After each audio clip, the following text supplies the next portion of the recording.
Good evening and welcome to the modern workplace. Tonight we delve into a question that's gaining traction globally. Should the government mandate a 4-day workweek? It's a proposal that sparks considerable debate, promising a revolution in work-life balance for some, while raising concerns about economic feasibility for others. Joining us to dissect this complex issue are two distinguished guests. Dr. Ben Carter, an organizational psychologist who will argue in favor of the mandate, and Ms. Olivia Miller, a small business owner and economist, who will present arguments against such a policy. Each will begin with an opening statement, followed by moderated discussion and rebuttals, and conclude with closing remarks. Welcome to you both. Thank you, Sarah. The discussion around a mandated 4-day workweek is not merely about working less. It's fundamentally about working smarter and living better. I contend that such a mandate would significantly enhance productivity, dramatically improve employee well-being, and yield substantial societal benefits that we can no longer afford to ignore. The evidence is mounting.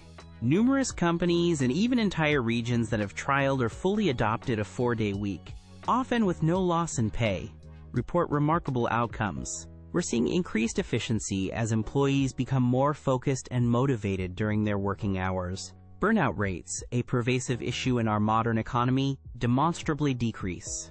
Consider the positive impacts on mental and physical health. An extra day off provides invaluable time for rest, for family, for personal development, and for pursuing passions. This isn't a luxury. It's a crucial component of a healthy, engaged citizenry. When people are healthier and happier, they are more creative and more productive. Furthermore, there are tangible environmental benefits to consider. A widespread reduction in working days means fewer commutes, leading to lower carbon emissions and less traffic congestion.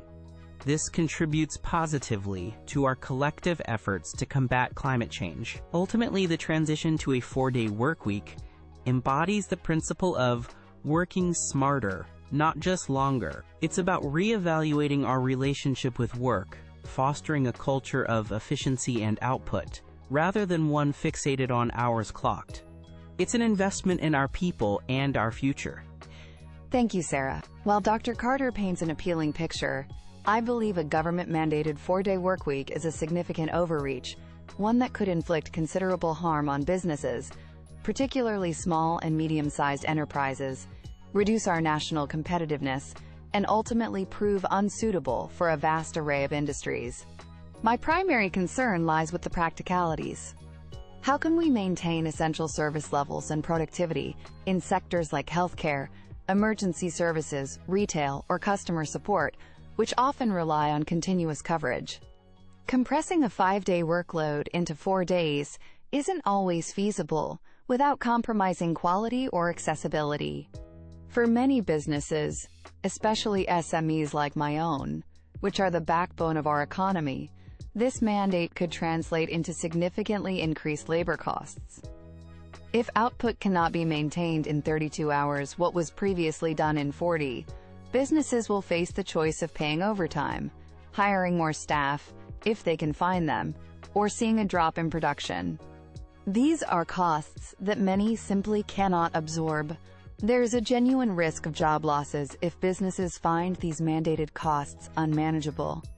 Or they might be forced to relocate to regions with more flexible labor laws, thereby damaging our local and national economy.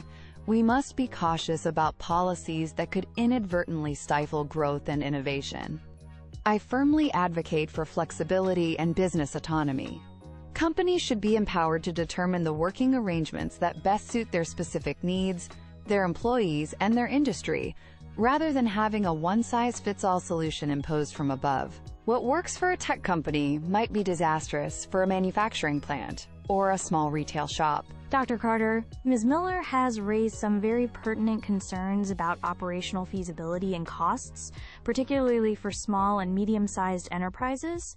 How would you address those practical challenges if a 4-day week were to be mandated by the government? Those are valid concerns, Sarah, and it's crucial that any transition is managed thoughtfully. I don't envision a sudden, unsupported shift. A phased implementation, perhaps starting with larger corporations or specific sectors more amenable to change, could allow us to learn and adapt. Furthermore, governments could provide targeted support for SMEs, such as temporary subsidies, tax incentives, or consultancy services to help them re-engineer workflows and adopt new technologies that enhance efficiency. The focus should be on enabling the transition, not penalizing businesses. We must also emphasize the long-term gains. While there might be initial adjustment costs, these are often offset by significantly reduced employee turnover. Recruitment and training are expensive, and lower absenteeism. Healthier, more rested employees are also less prone to costly errors. We've seen successful models in various sectors, including manufacturing and services, when the implementation is strategic. Ms. Miller, Dr. Carter points to studies showing increased productivity and well-being, and suggests that long-term gains can offset initial costs. Do you dispute the general findings of these studies, or do you believe the inherent costs and risks, especially for certain sectors, still outweigh these potential benefits? I don't necessarily dispute that some companies, under specific conditions, have reported positive outcomes. However, I urge caution in generalizing findings from pilot programs or from companies that are often self-selected and perhaps already high-performing. Scaling such a model across an entire economy, with all its diversity, is a vastly different proposition. My concern is that some reported productivity gains might be a result of a what-if effect, people performing better because they know they're being observed, or they might be achieved by intensifying the workload during the 4 days, potentially leading to a different kind of stress and burnout over time. And yes, I maintain that for sectors where output is directly and inextricably tied to hours worked, think of a care home needing 24/7 staffing, or a bus driver whose service is time-based, the math simply doesn't add up without substantial increases in staffing, which means substantial increases in costs that consumers or taxpayers would ultimately bear. Let's broaden our perspective to the wider societal impact. Dr. Carter, beyond the clear benefits to individual well-being and potential productivity gains within companies, what are the key societal advantages you foresee if a 4-day workweek became the standard? The societal advantages are multifaceted and profound.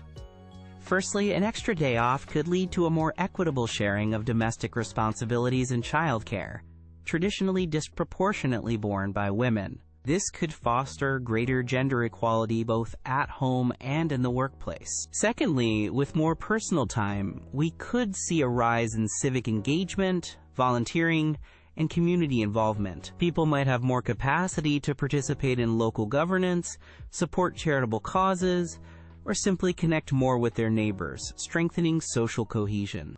Economically, it could stimulate leisure, tourism, and adult education industries as people have more time to pursue these activities. Moreover, long-term public health could improve due to reduced stress-related illnesses, leading to significant savings in healthcare expenditure for the state. Ms. Miller, Dr. Carter outlines a compelling vision of societal improvement. Conversely, what are your primary concerns regarding the wider economic and societal consequences if such a sweeping mandate were imposed across the board without allowing for industry-specific nuances? My primary concern is the risk of inflation. If wages are to remain the same for 20% fewer hours worked, and if productivity increases don't universally materialize to offset this, then labor costs per unit of output will rise. Businesses will inevitably try to pass these costs on to consumers, leading to higher prices. There's also the potential for a two-tiered workforce to emerge. Some sectors and roles might adapt relatively easily, enjoying the benefits, while others, perhaps in essential services or industries with tight margins, may struggle, leading to resentment or requiring complex and potentially unfair exemptions. And crucially, we must consider international competitiveness. If our nation adopts a 4-day week, while our major trading partners stick to 5, our businesses could be at a disadvantage in terms of output, responsiveness, and cost. This could impact exports, foreign investment, and ultimately our national prosperity. A unilateral move carries significant economic risks. In conclusion, while the aspiration for better work-life balance is one I share, imposing a mandatory 4-day workweek through government decree is, in my view, a misguided and potentially damaging approach. It fails to recognize the diverse realities of different industries and the unique operational needs of businesses, especially SMEs. The risks of increased labor costs, reduced service availability in critical sectors, and a potential decline in our international competitiveness are too significant to ignore. A one-size-fits-all mandate stifles innovation and the flexibility that businesses require to thrive in a dynamic global economy. Instead of a top-down imposition, we should focus on empowering businesses and employees to find solutions that work for them. This could involve promoting genuinely flexible work arrangements, encouraging investment in technology and skills training to boost productivity organically, and fostering a culture of trust and output-based performance, rather than one fixated on hours. Let us champion adaptable frameworks that support both employee well-being and economic vitality, rather than risking unintended negative consequences with a rigid, universal mandate. The goal should be progress, not prescription. Thank you. Throughout this discussion, we've heard compelling arguments, but I firmly believe the evidence and the trajectory of modern work point towards the significant benefits of a 4-day workweek.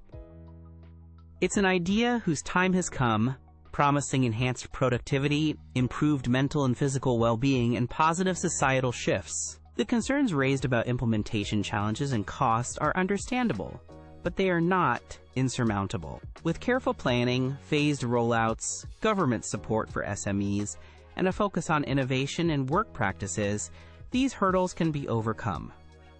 Many pioneering companies are already demonstrating that it's not just possible, but profitable. This isn't about an attack on business.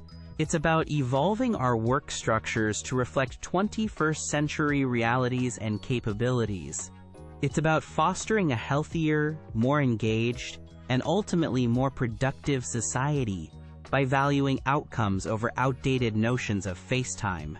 A government mandate can provide the necessary impetus to make this beneficial change widespread, ensuring that all workers, not just a privileged few, can share in the advantages. It's a forward-looking step towards modernizing work for a more balanced, sustainable, and prosperous future for everyone. And with that, we must conclude our debate. My sincere thanks to both Dr. Ben Carter and Ms. Olivia Miller for their insightful and articulate contributions to this very important discussion on the potential mandate of a 4-day workweek. We've heard strong arguments focusing on enhanced well-being, productivity, and societal benefits on one side, countered by concerns over economic feasibility, operational complexities, and the value of business autonomy on the other. It's clear there are many factors to consider. We hope this evening's discussion has provided our audience with ample food for thought. Thank you for joining us on The Modern Workplace. Good evening.